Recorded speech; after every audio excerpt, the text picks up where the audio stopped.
Қайырлы кеш достар, қалдарыңыз қалай? Бүгін көп оқырмандардың сұрауы бойынша емізулі әйелдерде сүтті қалай көбейтуге болады деген сұраққа жауап бергім келіп тұр. Ең бірінші айта кеткім келеді, кеше түнде мен сторис жүргізген болатынмын. Сүтті көбейтуге арналған таблеткалар, чайлар әсер етеді ме деген. 80% оқырман жоқ, әсер етпейді, қолданып көрдім десе 20% әсер етті деп жауап беріпті. Медицина жағына айтатын болсақ, сүттің өндірілуіне әсер ететін 3 нәрсе бар. Олардың біріншісі ол баланы сұрау бойынша емізу. Байқасаңыздар, бала ұйқыдан тұрғаннан кейін естейді, оңға қарайды, дейді, солға қарайды, дейді, осылай емшек іздей бастайды. Баланы негізі осылай емшек іздеп жатқан кезде дереу емізу керек. Көп аналар баласы жылағаннан кейін барып береді. Баланың ол көңіл күйіне әсер етеді. Ол көңіл күйі түсетін болса, сүттің сіңімділігі де төмендейді. Екінші нәрсе ол гормондар. Окситоцин гормоны және пролактин гормоны. Окситоцин гормоны ол гормоны счастья, гормоны любви дейді. Яғни бұл гормон негізінен жатыр мен сүт бездеріндегі бұлшықеттердің жиырылуына әсер етеді. Сүт бездерін жиыра отырып, оның ішіндегі сүттің сыртқа шығарылуын қамтамасыз етеді. Егер де окситоцин гормоны жетіспейтін болса, онда балаға сүттің баруы да азаяды.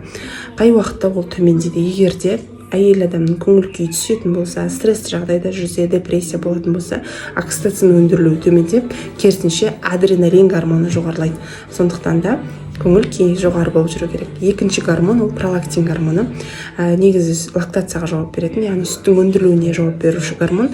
Ұйқыны жақсы көретін гормон. Бала ұйықтаған кезде әйел адамда тамақтанып алып қасына жатып ұйықтайтын болса, осы гормон жақсы өндіріледі, нәтижесінде сүті жеткілікті болады. Сонымен қатар бұл гормон түнгі уақытта жақсы өндіріледі.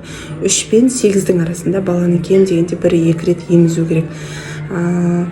Сүттің өндірілуіне, көбеюіне әсер ететін үшінші нәрсе ол баланың дұрыс емізу.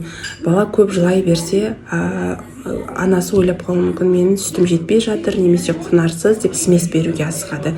Негізінен қосымша осындай сместерді беруге көрсеткіш ол біреу ғана. Сіздің балаңыз егерде салмақ тастайтын болса, немесе аптасына 130 граммнан салмақ қоспайтын болса, демек балаңызға сіздің сүтіңіз жетпей жатыр, құнарсыз. Құнарсыз емес, сіздің сүтіңіз жетпей жатыр деген сөз. Сондықтан бала жылап жатыр екен деп смес бере беруге болмайды.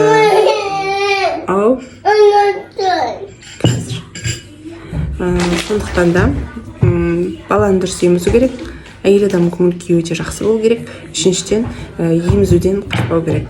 Емізген кезде емшектің ұшындағы бала емгенде миға сигнал барады. Сүт босап жатыр, орнын толтыруымыз керек, сүттер сыртқа шықты деп. И ответ ретінде сүт келетін болады, сүт бездеріне. Сондықтан баланы емізуден қашпау керек. Керісінше сүтіңіз шығуы төмен сияқты болып көрінсе де, неғұрлым көп баланы прикладывать етіп емізе берсеңіз, соғұрлым сүтіңіздің жиналуы жоғары болатын болады.